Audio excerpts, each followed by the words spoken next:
All right, welcome everybody to another episode of the Business Showcase series. Today I'm here with Jose Salgado. Jose Salgado. Salgado, Very yeah, nice. Salgado. And we're at Tapas. Tapas at Embrujo. Very nice. Yes, thanks for joining me. Thank you for having me. Yeah. So tell our listeners, how long have you been on the Danforth? Well, first of all, tell us where we are. We're at 97 Danforth Avenue, which is at the southeast corner of Broadview and Danforth. We've been here this is our 20th year here. We've been in the city we date back to 1972, so it's actually our 50th year in business, right?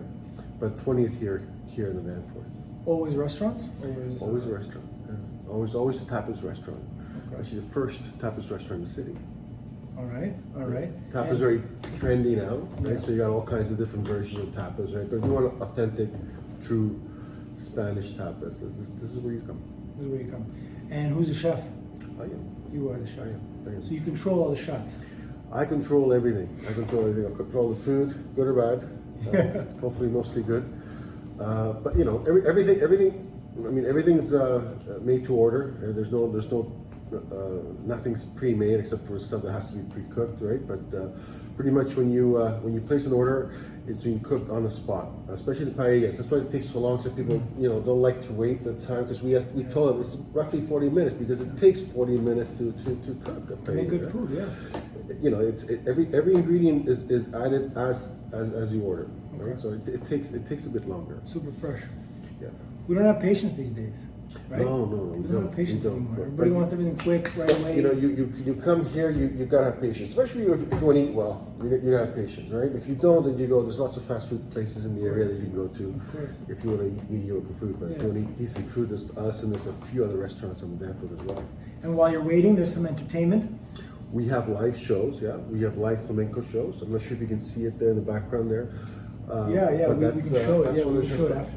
But that's we have live flamenco shows on the weekends. We used to have 4 nights a week, but because of the lockdown and because of COVID and all that, when we restarted, we went back up to 2 days a week, Fridays and Saturdays. Okay. That's going to Fridays and Saturdays you have live shows. Fridays and Saturdays we have live flamenco shows, Amazing. and that's on 8 o'clock Friday and Saturdays for now. And we're going to expand that. Probably have a second show each night and maybe another night as well. Amazing. As things get slowly back to normal. Yeah. And you mentioned that there's also like a dance kind of class component. My wife, who's a dancer, is a professional flamenco dancer. She's world renowned. She's toured all over the world. What's her name? Maria Serrano. Maria Serrano. And she's got her own studio. Well, she's got one in Spain. She's got one here as well, which is on the lower part of our restaurant. And she teaches 5 nights a week. 5 nights a week. Yeah. Okay. All ages, kids and right up to adults. Flamenco and you said? Just flamenco. Just flamenco. Just flamenco. Just flamenco. Are you a dancer? Absolutely not. No, come on. While you're making the tapas, a little dance. Some people say I have 2 left feet, I have 3 left feet. No. Okay. All right. No talent there whatsoever. Okay. All right. Well, what's the special? What's your kind of? Let's say someone were to come and they wanted to come in and try something, real authentic that comes from your heart that you make the best. Well, I'm from southern Spain, right? Okay. I know it's popular where most tapas restaurants or restaurants say they're tapas. They like to say, "Oh, Barcelona," right? Or now, tapas comes from southern Spain, right? So our cuisine is probably 90% southern Spanish based, right? With the exception of paellas. Paellas are from Valencia, which is another part of Spain, and paellas are very popular with the tourists, right? That's why we have paellas here. Mm-hmm. Although not everyone in Spain eats paellas, and we definitely don't drink sangria, but it's very, very popular with tourists and people outside of Spain, right? So yeah, if you want to eat paella, a decent paella, it's you can definitely find it here. We make a ton of them, and lots of sangria as well. And aside from that, the tapas themselves are tapas, which are small dishes that are meant to be shared. The best way to eat. I mean, that's like that. It is. You know, it's what I tell people. It's so different because when you go to a typical restaurant, there's nothing wrong with that. You order your main course. Now, for whatever reason, if it's a new restaurant, new type of cuisine, you might not like that, right? And so you might get stuck with something you don't like. The good thing about tapas, you order so many different plates, right? If you don't like something, well, you move on to something else. You're not committed to one plate, right? And you know, these days, we don't like to commit too much, right? So especially when it comes to food, it's easy. You know, I don't like this, well, let's move on to this plate, right? Yeah. And the portions are small, so you're not really that committed, right? So.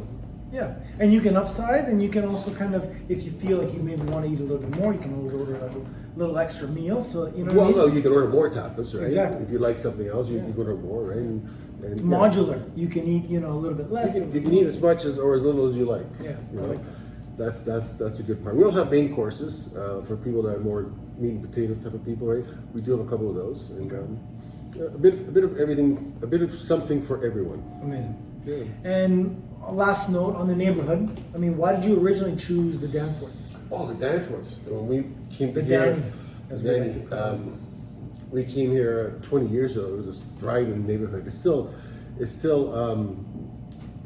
through some changes. It's going through some changes now, right? And it's just such a vibrant neighborhood, you know. Yeah.